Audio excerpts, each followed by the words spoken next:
The views and content expressed on the following program are provided solely for informational and entertainment purposes. They do not constitute legal advice. A podcast is not a substitute for retaining a competent, licensed attorney to advise you on your specific legal situation. Break the business, play is work and work is play. Power into creators, have fun along the way.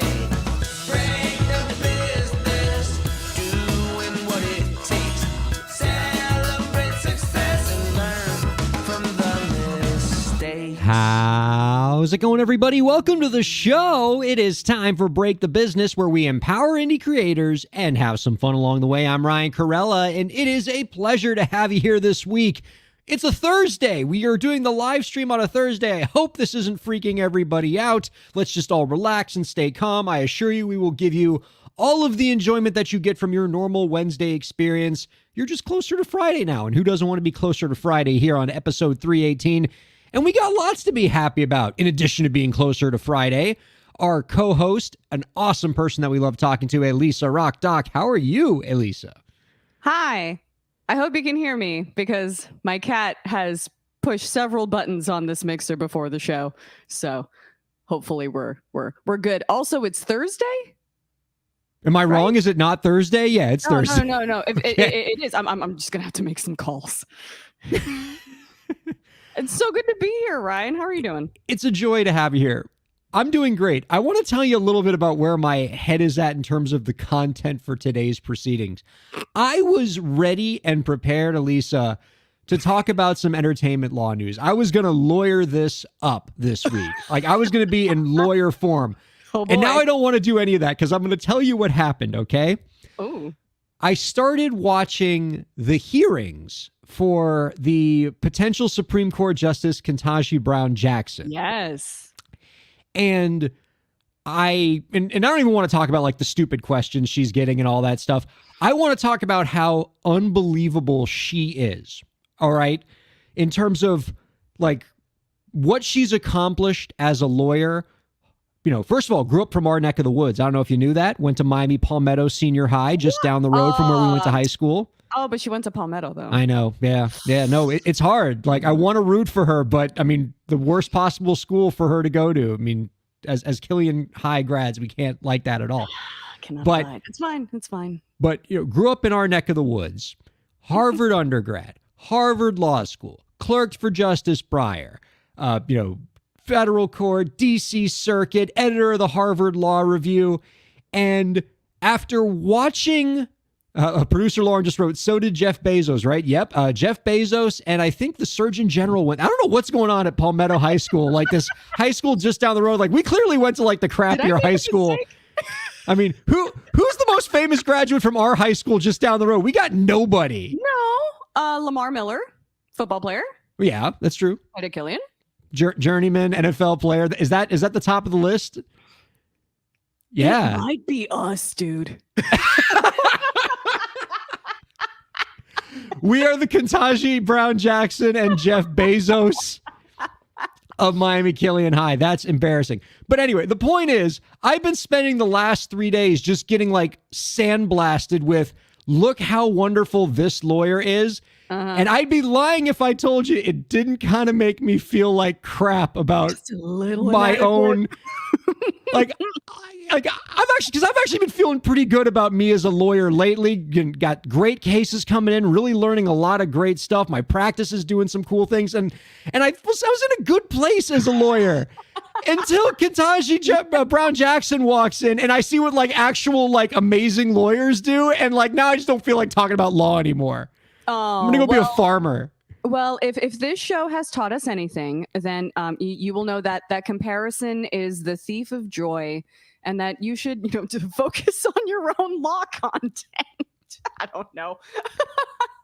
That is a thing I try to live by, because that is very, very true, and it is a good lesson for artists to know, creators to know, because that comparison game is always prevalent in this line of work for creators. And if you see somebody who's a little bit ahead of you, or in Judge Jackson's case, 10,000 miles ahead of you, you can't let that make you feel like crap. No. I mean, hey, leave it to me. I still, I have 2 masters, a PhD, but because I'm not that kind of doctor, someone's gonna be leaning over, when someone calls for a doctor on a plane, be like, "Ooh, that could have been you, huh? Couldn't have gotten the right kind of doctorate." I'm like, "Ooh, we always thought you would make a good lawyer, Mom. Not now." That person bleeding on the floor, what they really need right now is a qualitative analysis. Like, so yes, I absolutely feel this wholeheartedly. Overachieving, and yet somehow I'm not going to let it break my spirit. However, I have no interest in talking about law because of it tonight. Instead, we got some other great stuff planned. Coming up after the break, excited to be talking to somebody I think you're going to enjoy hearing from. Songwriter and NYU music professor at the Clive Davis Institute of Recorded Music. Michael Errico is going to be joining us to talk about his new book, Music, Lyrics, and Life, a field guide for the advancing songwriter. As a songwriter yourself, Elisa, I need this. I can tell you, like, some of the insights that he has in this book are going to legit blow you away. Because it's not just available for pre-order. Like, it's on Amazon right now. Highly recommend checking it out.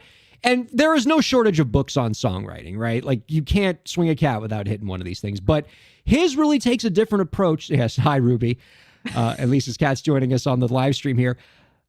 But this book takes a different approach that I think you're going to really find interesting. Instead of just talking to a bunch of songwriters, which he did do, he took a multidisciplinary approach. He talks to an astrophysicist. He talks to anthropologists to get like that perspective on songwriting, what songwriting means to the world around us. And it's got some great advice and insights in there along the way. So excited to hear from him about this book. I know you're going to love it. As a sociomusicologist, a man after my own heart. This is fantastic. I love it. Yes. And that's going to be great. And so we're going to talk about that, but we're not going to talk about law. But here's what I'm also going to talk to you about, okay? Before this came in right when I was about to come onto the show. I started watching a video that I want to talk to you about as a musician, as a songwriter. This blew my mind because this is actually your fault. Because you're the one who turned me on to Adam Neely and got me watching his videos, the people's musicologist, as I call him. Did you see the Adam Neely video that he put out recently? Okay, so I will say this. I haven't watched it in full yet. However, just from the thumbnail alone, I was like, okay, perfect. He's got this. Because you already knew what this was about just from the thumbnail. Oh, yeah. Because this is something that it's interesting because I am not a classically trained musician in the classical sense. My husband and guitar player, Evan, on the other hand, literally went to jazz school and plays in a bajillion different bands. And like we have different ears with sort of, different musical vocabularies and everything. But this is a video about a certain harmony present in the background vocals of Adele's Rolling in the Deep that at first, like, it kind of glazed over me a little bit, but then it's one of those things where, like, once it's pointed out, you can't unhear it.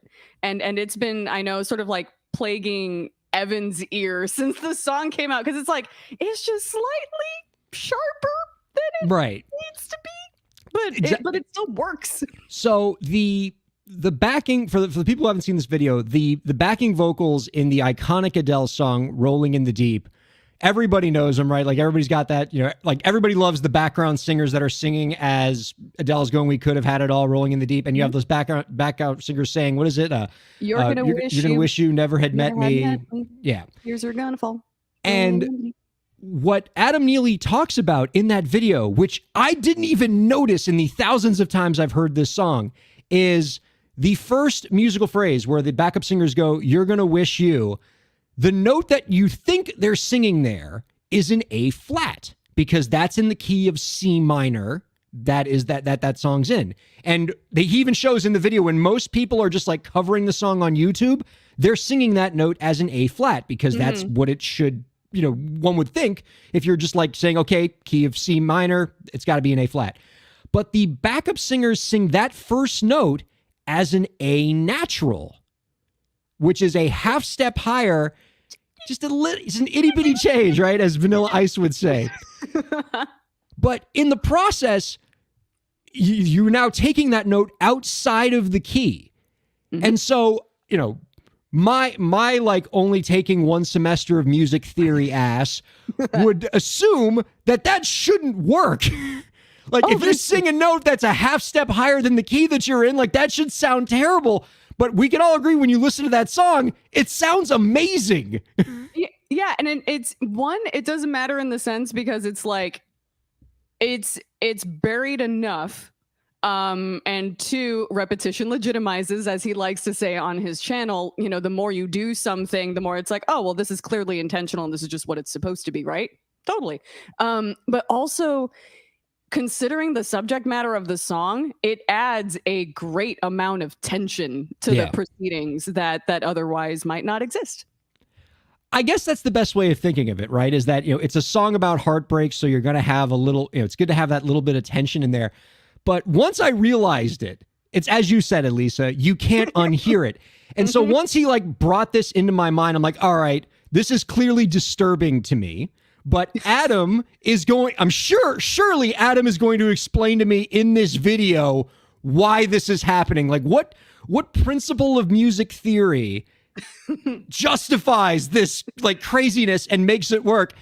And damn it, if by the end of it, he just basically goes like, I don't know how this works. I have no idea. And he's like, maybe, and he throws out a couple like weird hypotheses about like blues and whatever, but he's like, I don't know. It just works and I love it. And that just makes me more angry because it works and I can't begin to understand why. Because again, I've only done like the one semester of the AP Music Theory, which is like Music Theory 101 in college. And all they teach you in Music Theory 101 is these are the rules. You don't learn how to break the rules until every other class that I didn't take because I went to law school.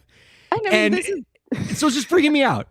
It's also, I mean, that's a whole thing, that kind of, different musicians that have to deal with different levels of schooling have to do all the time is unlearning the stuff that is allegedly wrong based on not music theory, but, Western European music notation, which is what you're taught typically in school, which doesn't really leave a lot of room for a lot of nuance and, cool grace notes and stuff on your kind of traditional scale.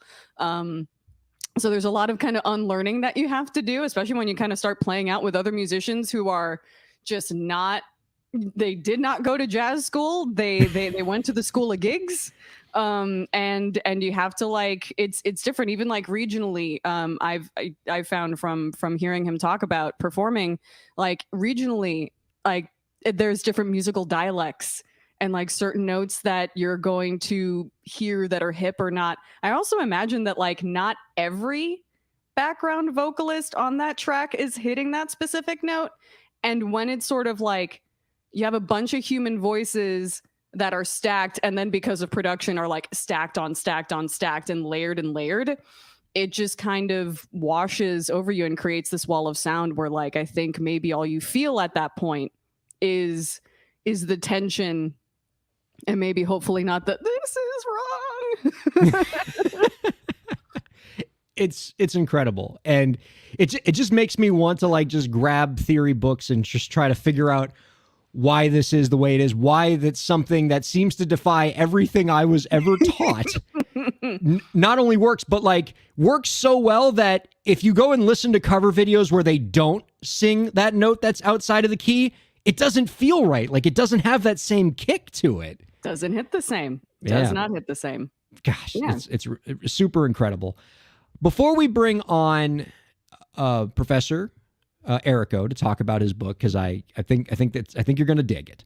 I do want to take advantage of any opportunity I can to speak with you and talk about, one of my favorite things to talk to you about, which is video games. And so I'd love to take some time and just hear about what games you're excited about. And I'm going to tell you a little bit about a game I'm excited about, but you first.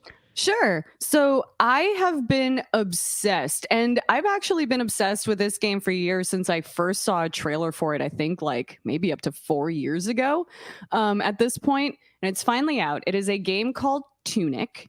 It is by, I believe, indie developer Finji, and it is an action adventure kind of RPG game where you are a very small and adorable fox trying to make your way in a very big world. And if you are a fan of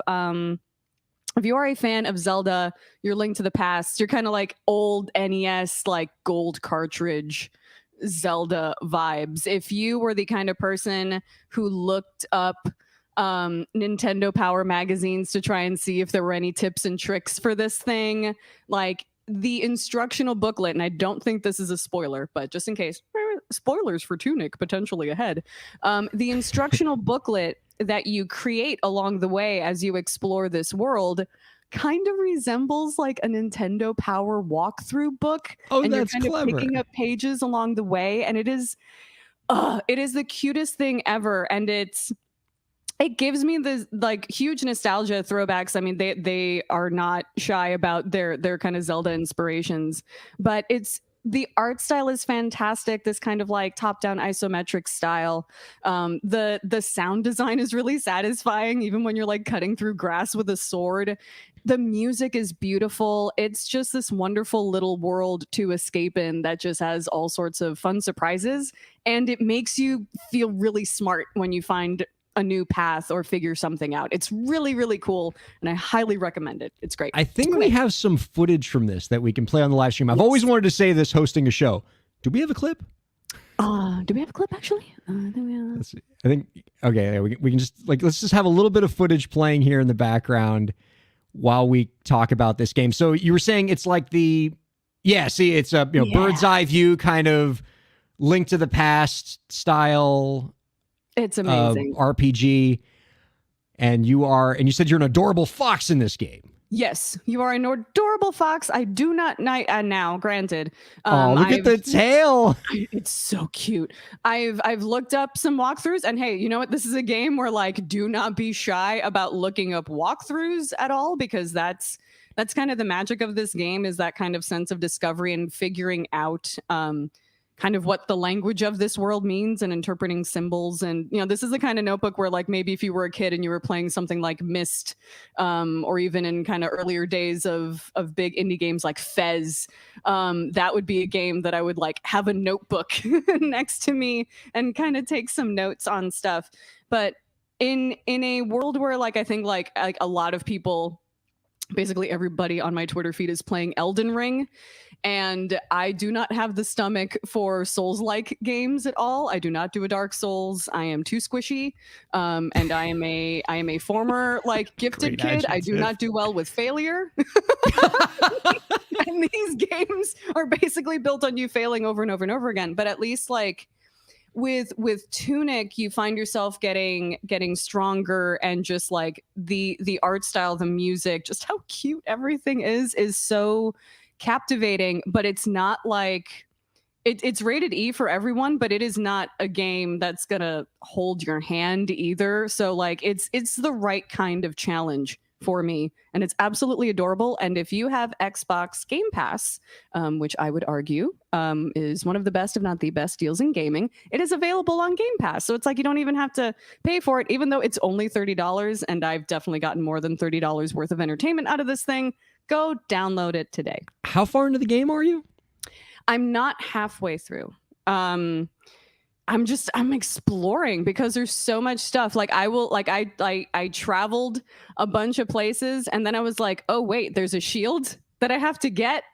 Oops. And then I had to like backtrack, and basically like I was traversing the game, not realizing that I hadn't picked up some key items. So and the game will let you like go far without, like, it's not going to like put up artificial roadblocks to keep you from getting too far without said shield? Well, there is the one boss that is keeping me from any kind of meaningful progress because I'm not strong enough. But that's what the exploration is for, and gathering resources so that you can kind of buff up your stats and kind of beef yourself up and find new weapons and new cool firecrackers and launchables and things to throw at the thing.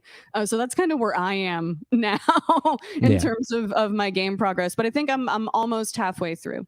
But it's definitely been a treat to Because I'm also doing an all shrines run of Breath of the Wild. Feel free to ask me how that's going next time I'm on the show. But What makes something an all shrines run? Oh, an all shrines run is basically when you get, I don't know how many shrines are. I think there are like 120 shrines in Breath of the Wild. More if you have the DLC, and then it's just going through every single one. Oh, because you don't need to go through all the shrines to beat No. Breath of the Wild, but this is you doing it to because you're just a masochist like that. Yeah, don't ask me for Korok seeds though. I draw the line. That is not happening. I'm not doing an all Korok seeds run. But in terms of like game immersion, I haven't felt this lost in a game world since like Breath of the Wild. And so it's just kind of this beautiful fantasy world, great music, charming, even like the enemies are charming looking, which is, I don't know, it's fantastic, fun for the whole family. Love it. So strong recommend on your end. Very, very strong recommend. It's like I'm not even done with it, but like I'm excited to go play it after the show. I'm gonna go do that. You want to wrap this shit up early, Ryan. I'm not gonna hate you for it. Well, I feel that excitement because I feel like it's bubbling up in me for a different game that hasn't come out yet, but has occupied my every thought since they made the initial announcement about this, like I think back in like late 2021, is the new Star Trek Resurgence game that's coming out from Telltale Games. The only date they've given us is spring 22. So most people are thinking it's going to be like an April, May, June situation. But it's I've never been more excited for a Star Trek video game. Anybody who listens to this program knows that I have a love for the Star Trek franchise that is best described as unhealthy. It's I mean, to the extent that I was wearing a Star Trek uniform during an episode a few weeks back, but I've always been frustrated by the video games that have been put out under that brand because they've never gotten it right. They've never gotten what Star Trek is supposed to be. Because for whatever reason, there's always a disconnect and they think, oh, these Star Trek fans who are obsessed with like diplomacy and ethics and character-driven narrative, what they want is a game with nothing but space battles and phaser fights. You know, they want just they want asteroids in 3D, basically. That's what these Star Trek fans want. And so for 30 years now at this point, whether it's a PC game, Xbox game, nobody has gotten Star Trek right. And I've been on the record on this podcast several times saying the only way you could make a Star Trek game that works is it either has to be a Skyrim style or Rockstar Games style RPG where you're like a member of the Federation and you can go up through the ranks and there's, missions and submissions. But I figured a game like that would probably be too expensive and too ambitious for a studio to adopt. And so I've said, well, in lieu of that would be my dream. But in lieu of that, what you could also do that I think would work for Star Trek fans who, again, want the ethics, they want the character-driven narrative, is you do one of these Telltale Games style games where it's just a light, a heavy story, light combat. You get to make decisions for that character, and the decisions you make have consequences. Telltale is the best at this, right? And so when that group announced, I think it's either them or like the folks affiliated with them, once they announced that they were taking on Star Trek and creating a Star Trek game, it was a hallelujah moment for me. And from what I've seen in the game, they're getting it exactly right. You get to portray two different characters, and throughout the game, you get to choose from different statements to answer people's questions. Depending on how you answer the question, it affects the personality of your character. It drives the story of the game. You can get a completely different beginning, middle, and end depending on every little decision you make along the way, which is it's just Star Trek in like the most basic terms. Actions have consequences. And so I can't remember the last time I've had higher expectations for a game before, because it's the first time that I feel like game developers finally are going to get Star Trek right. And this game cannot come out fast enough. It's definitely difficult with licensed properties because you never know, like, what the level of telephone game there is being played from like IP holder to game studio. Yeah. And even just like what's allowed to be used or not used or whatever. And it's just hilarious thinking, you know, like, yeah, like some people will just be like, well, this has to be a video game. You know? Well, clearly if we're making a video game, this has to be a video game. Capital V, capital G. Is there a? I'm trying to figure out if that's like a boss you've had at any like game developer you've worked at, like where like some Texas oil man has risen to the ranks of like some developer student. This has to be a video game. This has to be a video game. NDAs preclude me from going any further than that. But it's so difficult when it's something that you love because the expectations are just so much higher. And then especially with things like Star Trek that have taken so many kind of different twists and turns, but then people kind of seem to forget that like the core thing about Star Trek is just people kind of going back and forth and trying to solve problems. Yeah. It's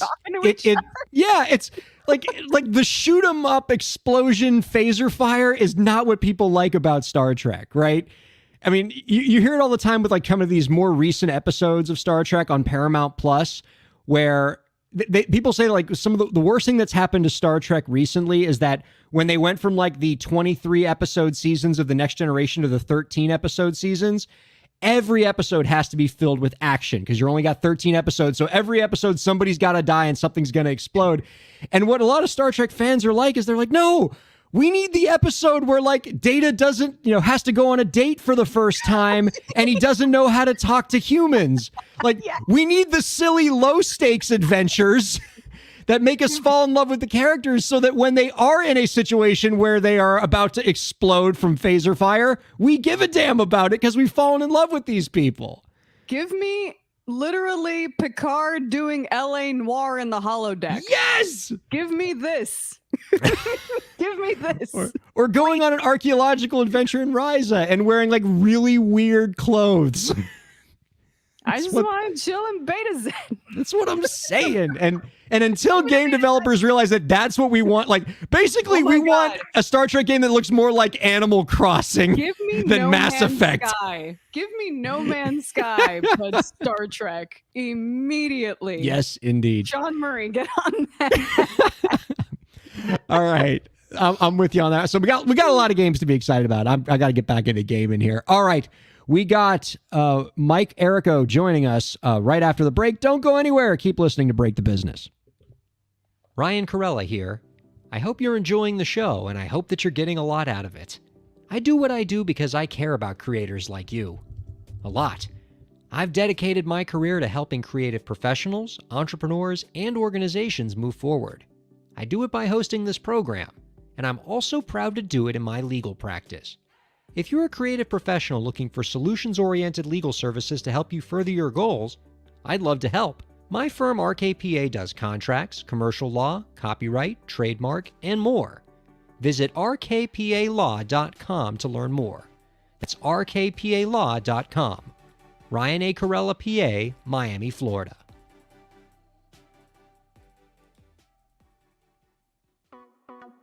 Streaming services for Break the Business provided by LEK Entertainment. LEK Entertainment is a full-service entertainment company offering everything from consultations to full-scale events and productions, including audio and video productions, voiceovers, staged theatrical productions, script and music development, and streaming services. For more information, visit lekentertainment.com. LEK Entertainment wants to help you bring your story to life.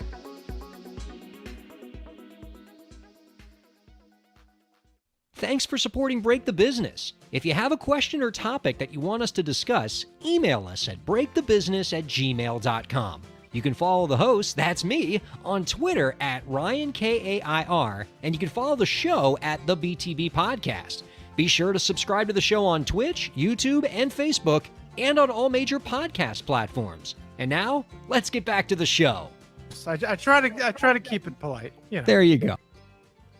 Welcome back to Break the Business, everybody. You can find us on all major podcast platforms, all live streaming platforms, and at our lovely home at SiriusXM 145, wherever you're checking us out. We are thrilled to have you. Let me go ahead and bring on our guest now. He is a recording artist, songwriter, and NYU music professor whose new book, Music, Lyrics, and Life, a field guide for the advancing songwriter, explores the craft of songwriting and larger questions of what it means to be creative. You can find the book on Amazon, and you can find out more about our guest's work by visiting www.erico.com. We are happy to welcome Mike Erico on to Break the Business. Hi, Mike. Hey, how are you?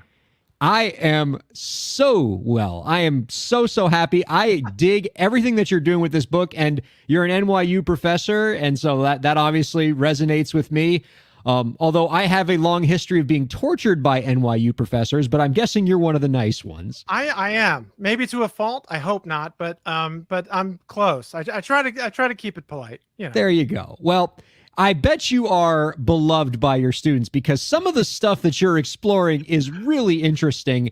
And I want to talk about your book here. It is called, again, Music, Lyrics, and Life, a field guide for the advancing songwriter. And it's a pretty interesting exploration of the craft of songwriting. You take it in kind of some unorthodox directions, I think is the best adjective I'd use there. And you interview some pretty surprising people to explore the craft of songwriting, including an astrophysicist. What can an astrophysicist teach us about songwriting, Mike?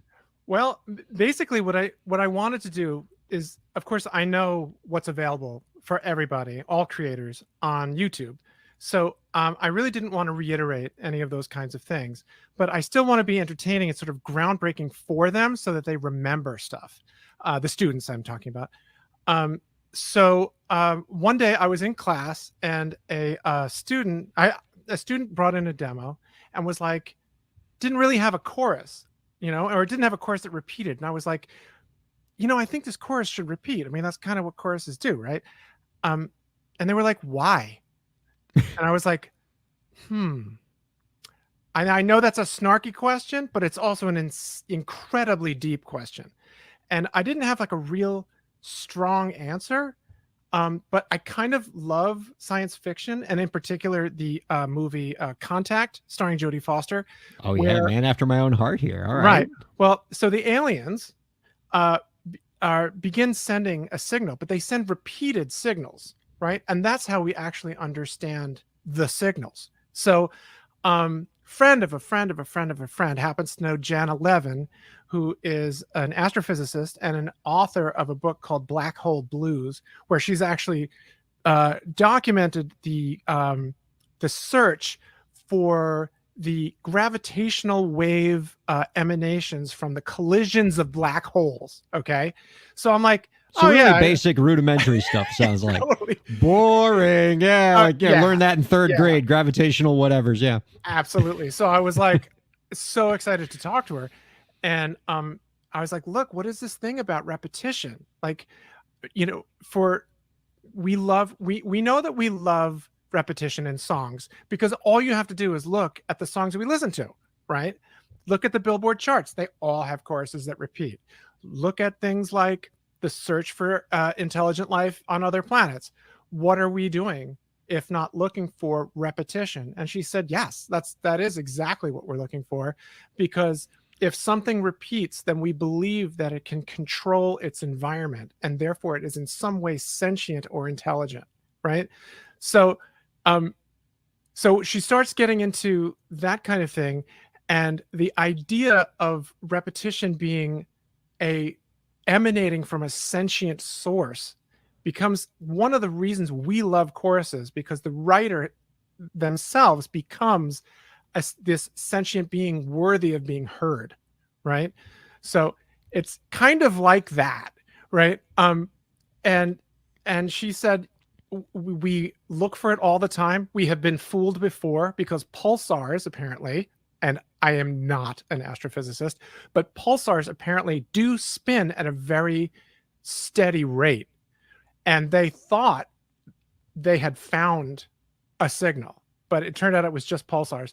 But in any event, anytime they find anything that repeats in the universe, they lose their minds, right? They run for the hills. They run for, the Huffington Post or Daily Beast or anybody who's going to print it, you know. And so what she said, she started to talk about reality itself. She's like, if you think about reality, what is real? And here's an experiment. So she gives me this experiment and she says, calculate pi to 3 digits. So it's 3.14, right? And she's like, that is true anywhere and everywhere in all of time.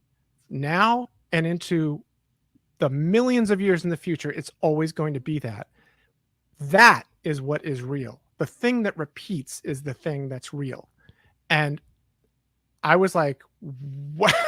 I was like, there you go. So a chorus that repeats proves itself to be real. Man, you are blowing my mind with that. I love that. Because Yeah. for a long time, I've kind of always wondered that. Like, they're, 99% of the songs that we would call hits, if not more, have choruses. And I love choruses. Most people love choruses. And I've never really thought of a reason why that, made sense to me.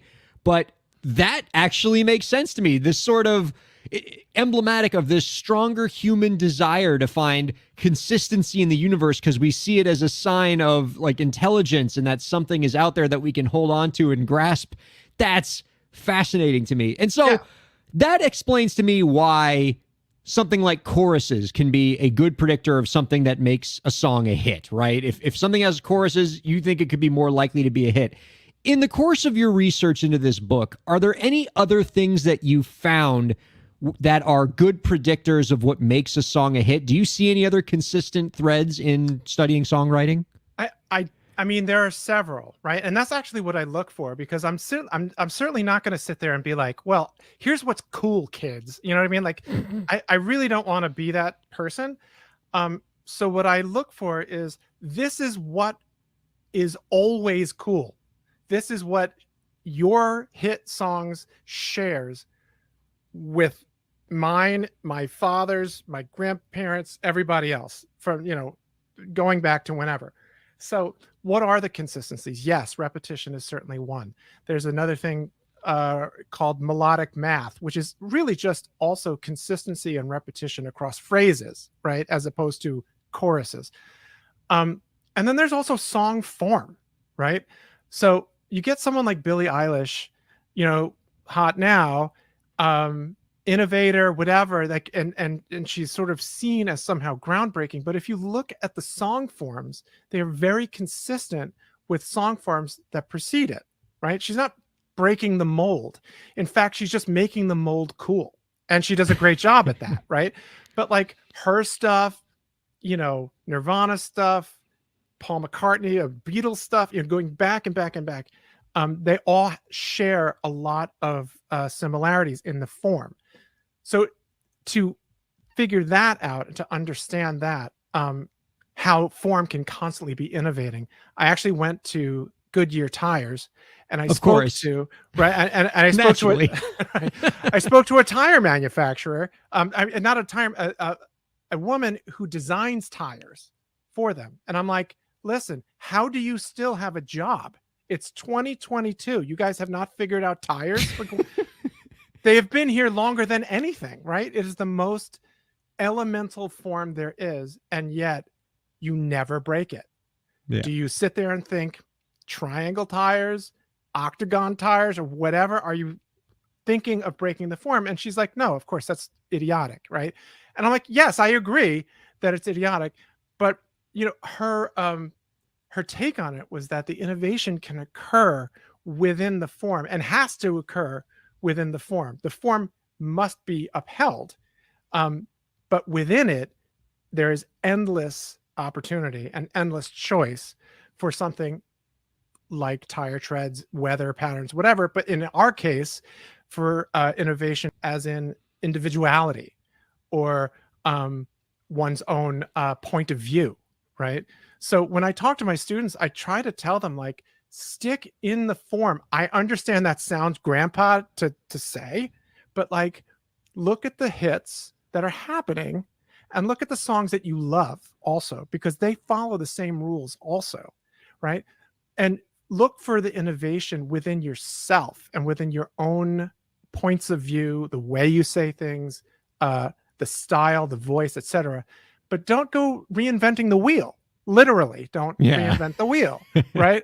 Because the wheel works, right? Yeah. Round rolls, and so it is with song form. Honestly, I was looking for a spot to make the reinvent the wheel joke, and you beat me to it. Just, what a missed opportunity.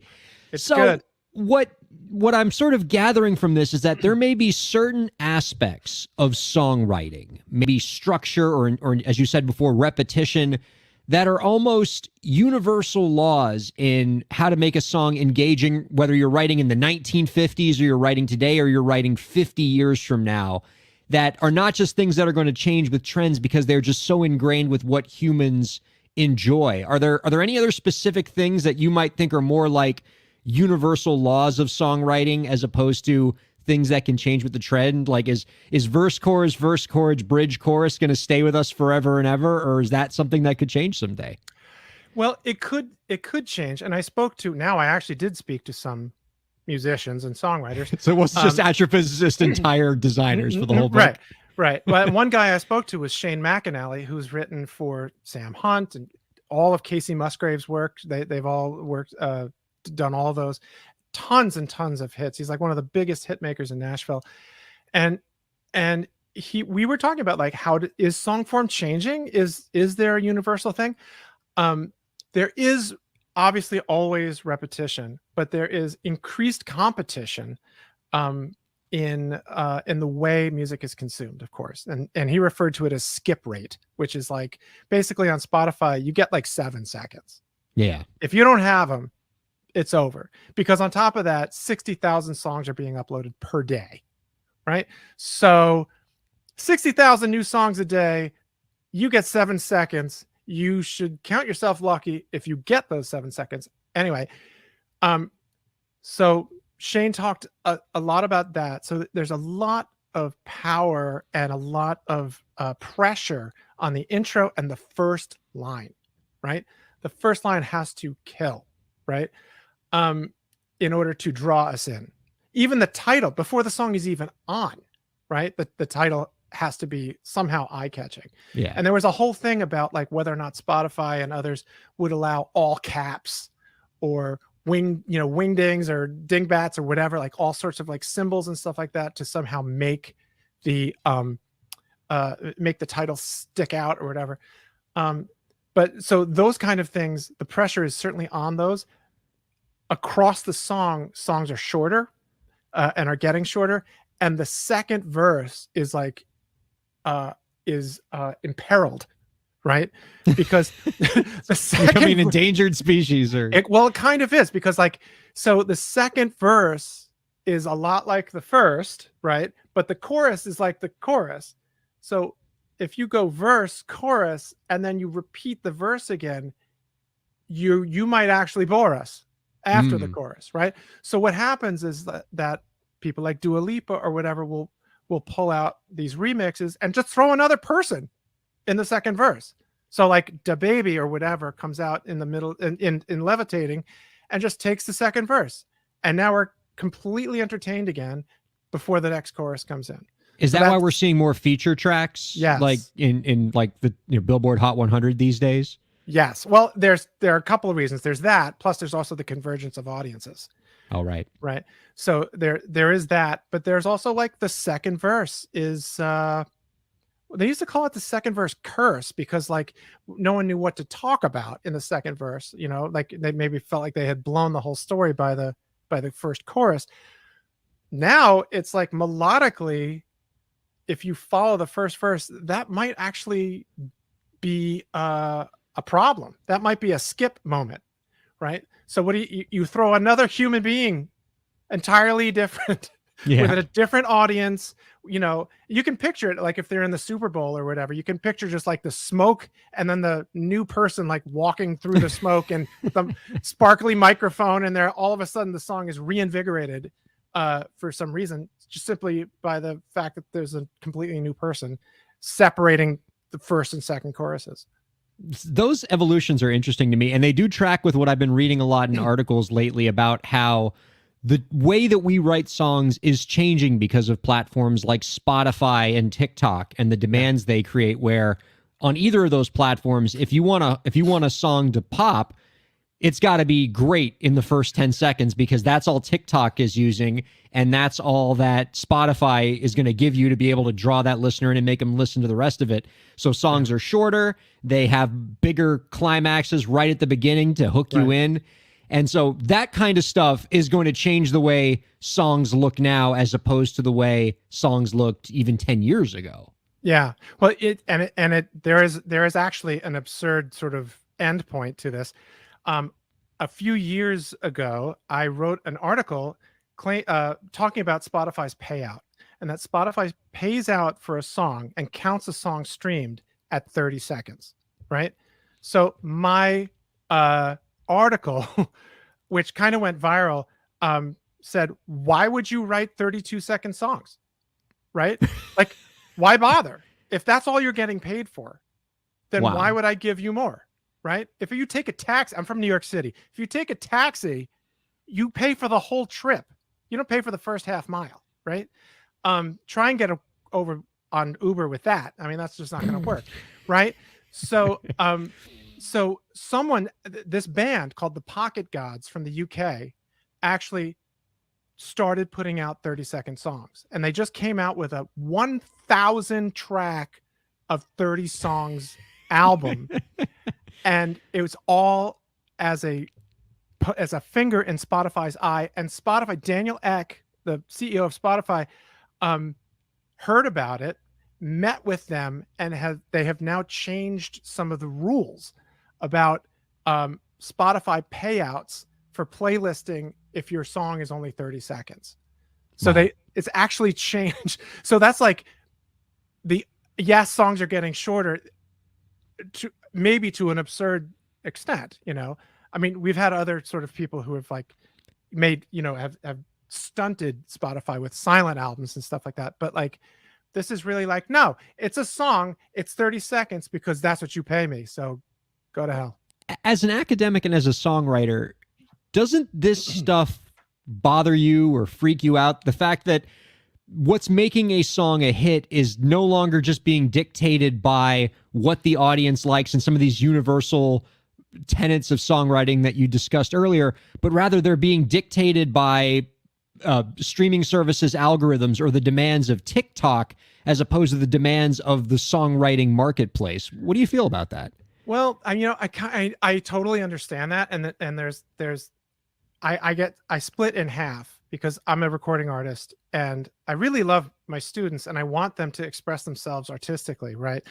But I also don't want them to, I don't know, go broke. You know what I mean? So I really do have to go both sides with them.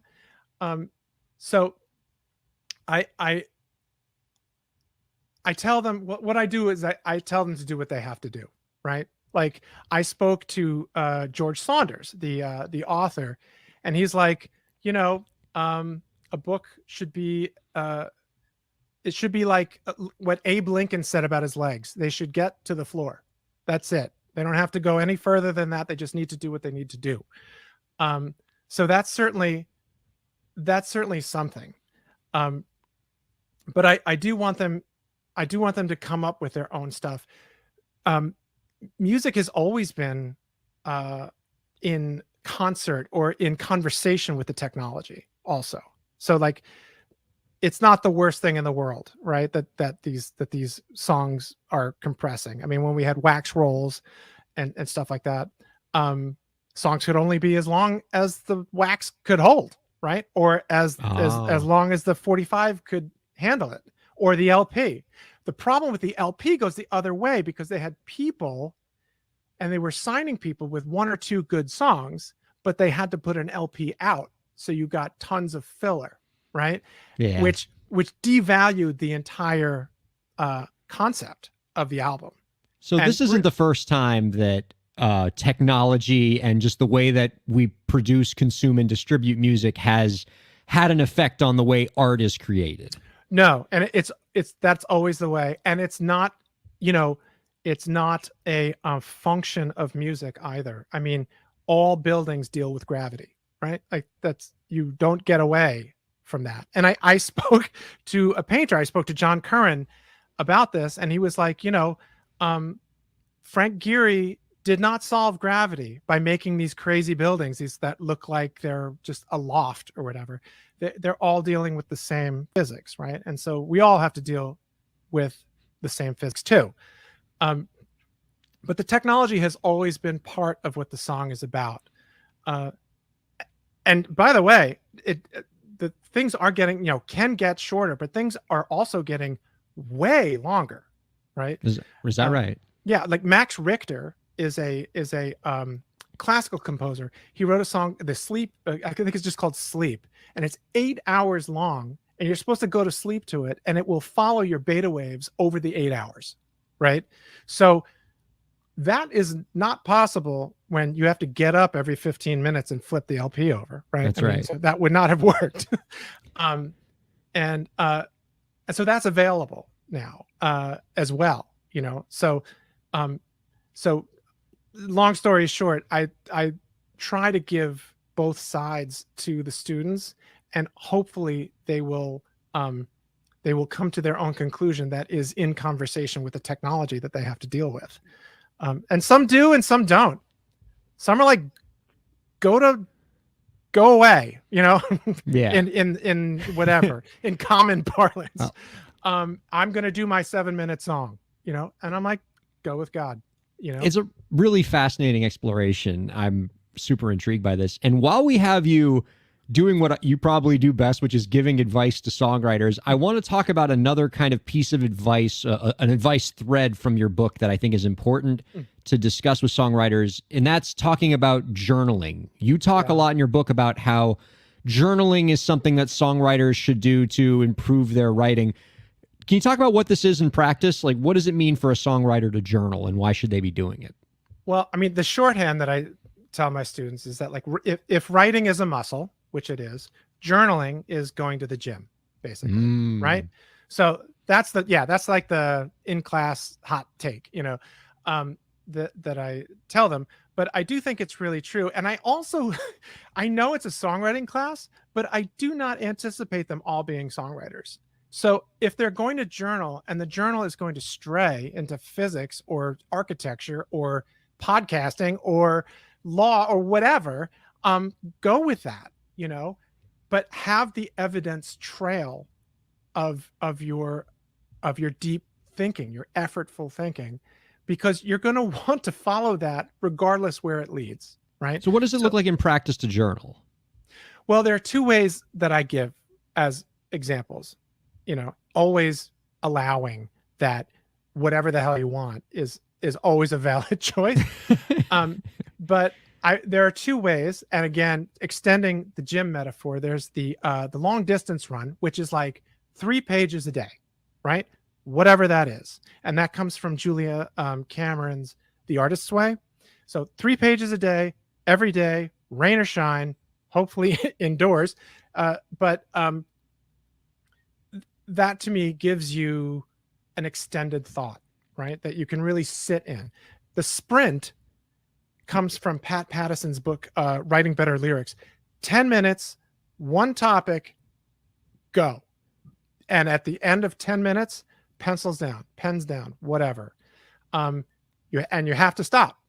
And the idea of that is if you're in a co-writing situation, you want to get to the heart of an idea quickly, right? Because you're in there with another person who's like, I need a rhyme for banana or whatever, and like you have to be able to like generate ideas quickly and deeply. So that would be a way to train yourself as a journalist. And in both of those situations, the marathon journaling and the sprint journaling, you're writing what? Just ideas that come to your mind, stream of consciousness? Are you working out like actual lyrics, trying to like make them rhyme together? Are you actually songwriting, or are you just sketching things out? What does this look like for a lot of songwriters? This is cool. For me, I mean, what I tell them is whatever, go. If it's pictures, fantastic. I don't know. If it's just circles for 3 pages, I mean, I don't know what to tell you, but maybe that actually adds up to something for you. So I definitely do that. For the 10-minute thing, it's referred to as object writing because you pick an object, right? Like salt shaker, highlighter, or whatever, and then you go forward with that one idea and into that idea wherever it leads. Like go like a Haruki Murakami novel, like into a topic. So I mean, those are the goalposts, and a ball kicked anywhere around there is just fantastic. I also tell them, like, there are other ways to journal. It's not just pen on page. I mean, you could just do it, like, you can do it musically. You can do it lots of different ways. I guess the most important thing is to have the practice of, I can get something from the cloud of bees around my head out some extremity and into some recorded form, because you can't work without that. You can't edit, you can't revise, you can't mix. Certainly you can't do anything unless you can make that connection fluid. Our guest is Mike Errico. He's a artist, songwriter, and NYU music professor. His new book, Music, Lyrics, and Life, a field guide for the advancing songwriter, is available now. And you can find out more about our guest's work by visiting www.errico.com. Mike, I feel so much smarter after talking to you. This has been the most enjoyable interaction I've ever had with an NYU professor. The rest of them have been quite traumatic for me, but this one's been downright pleasant. I am so glad to put their name in a better light for you. There you go. Before we let you go, maybe it's because maybe I should have went to the Tisch school. I went to the law school. They're all mean over there, but at Tisch, you guys must be much nicer. And especially the Clive Davis Institute, right. Amazing work being done over there. Before we let you go, Mike, one last question for you. Mm-hmm. Do you have any last tips for the indie creators out there to help them move their careers forward? Yes. I'm going to pull from a book from Emily White about how to gain money from all different facets. And she put it very succinctly. And she said, get the art together. First thing to do is to get the art together. Nothing, well, she didn't say this, someone else said this, but like nothing will kill a bad restaurant faster than good advertising, right? So if you don't have your art together, don't promote it, right? And that can take years. Getting your voice together can take years. I wrote this book, but this is the fourth time I tried to write a book. And it was not like, it took years, and there were 3 other really terrible books before I was actually able to hone the idea and then actually get it and get a book deal and go out and do the thing.